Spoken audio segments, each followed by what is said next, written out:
Kau nak tahu tak happynya aku hari ni? Balik-balik kerja, suami aku bagi tahu best friend dia bagi ni. Rupanya dia pergi Yogyakarta ya, masa raya Cina. Untung jadi orang bujang. Tapi tak apalah.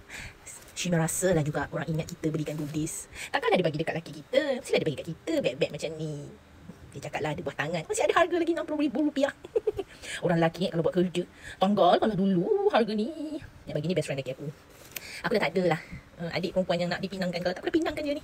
I love batik. Cantik pula tu, pandai dia pilih. Dia ni rajin tau bagi aku goodies lah apalah dekat aku dengan anak-anak. Orang bujang. Lawa beg ni. Belakang ada zip tau. Cantik. Lepas tu sis buka lah tengok ha. Ada ni pula.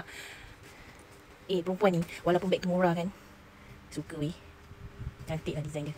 Ini boleh letak makeup, boleh letak pencil pen. Budak-budak tak boleh pakai lah ya, sebab she's the only one woman in this house. So keadaan dalam beg tu. Tapi biasanya kalau aku yang pakai ni tak lama lah, sekejap kita tanggal benda ni, kita tanggal ni.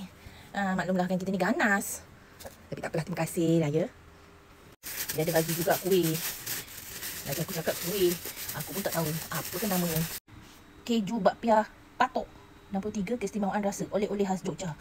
Dia tak ada halal. Macam ni dalam dia. Aku bau macam ada bau kuih tart. Sekali lagi bau macam pau. So baiklah kita cuba makan.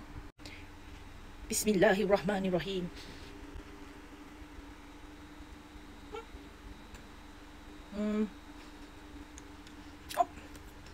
Macam bau lu pun ada.